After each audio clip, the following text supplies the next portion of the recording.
Well, Mr. President, the junior senator from Connecticut certainly believes in saying the quiet part out loud. This is what he said, and I quote, "I think there will be some pretty substantial damage done to a Democrat brand that has been rehabilitated if on the heels of an election in which the people told us to keep fighting, we immediately stop fighting." He said that on a podcast yesterday. He went on to say that the 2026 election is just 12 months away. And if we surrender without having gotten anything, and we cause a lot of folks in this country who had started to believe in the Democrat Party to retreat again, I worry that it will be hard to sort of get them back up off the mat in time for next fall's election cycle, end quote. Let me repeat that, Mr. President. This is what he said. I worry that it will be hard to sort of get them back up off the mat in time for next fall's election cycle, end quote. Gotta let that sink in for a minute, Mr. President. I don't think it's a secret to anybody that the Democrats shut down the government for political reasons. There's been plenty of news coverage of the incredible pressure that their far-left base has been exerting. But in case anyone was still under the impression that Democrats were driving this shutdown toward its 40th day out of concern for the American people, well, the junior Democrat from Connecticut pretty handily dispelled that notion. Again, that's what he said. I worry that it will be hard to sort of get them back off the mat in time for next fall's election cycle, end quote. And just in case anyone needed any additional testimony, Axios reported on Wednesday, and I quote, "A set of post-election talking points circulated among Democratic congressional offices warned caving without concessions would sap Democrats' momentum and undercut the party's support from its base. Democrats throwing Republicans a rope in exchange for nothing would be political self-sabotage," it added. Political self-sabotage, Mr. President. Now, there are two very striking things about these quotes. One, of course, is the focus not on the American people, but on how to ensure Democrats win the next election. And two is the fact that progressive Democrats apparently want to keep this shutdown going forever. We're on day 38 of Democrat shutdown. Day 38.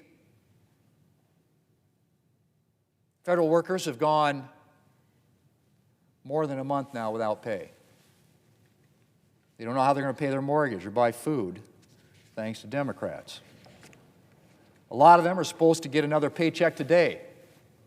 Instead, they'll see a deposit of exactly $0 in their bank account. And that's just the tip of the iceberg. Head Start preschools have closed.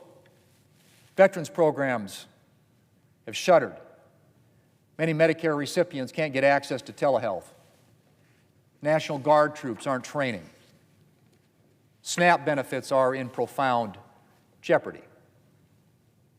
There are people going hungry right now because Democrats refuse to agree to a clean, nonpartisan funding extension. And of course, then there's air travel. Because of staffing shortages caused by Democrat shutdown, the Department of Transportation had to issue a mandatory reduction in air travel beginning today. Hundreds of thousands of people will be affected every day, to say nothing of disruptions to the movement of packages and goods. But nothing seems to move Democrats. Nothing. Not hungry Americans, not massive disruptions to our economy. Nothing. Mr. President, if I were a Democrat, I would be embarrassed. I mean, flat out embarrassed to walk into this building every day, to walk past the men and women of the Capitol Police who are not getting paid thanks to Democrats. to walk past junior staffers, many of whom are undoubtedly frantic by this point as they wonder how they're going to pay their rent, and continue to buy food. How can Democrats look any of these people in the eyes? And please don't tell me they're fighting for some greater good for the American people. If Democrats can be said to be fighting for anyone at all besides themselves, they are fighting for a fraction of a fraction, for a tiny percentage of the small percentage of Americans who are on Obamacare. The number of people they're supposedly fighting for is dwarfed, and I say dwarfed, Mr. President, by the number of people whose lives and livelihoods they are damaging. And as for the claim that Democrats got some kind of mandate from the American people on Tuesday to continue jeopardizing food stamps for 40 million Americans in need, give me a break.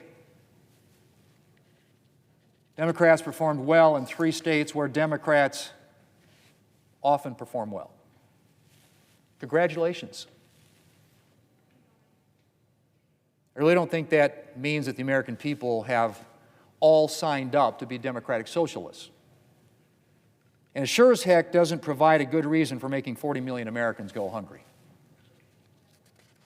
Mr. President, I would like to think that the junior senator from Connecticut doesn't represent all Senate Democrats. But if there are Senate Democrats out there who do still care about hardworking Americans and not just Democrats' election prospects, the time to act is now. Not when the far left decides this exercise can be over. Not when federal workers are lining up at food banks for their Thanksgiving meal. Now. Today. I hope, Mr. President, there are at least 5 more Democrats out there with a backbone who will vote with us to reopen the government and end these weeks of misery for the American people.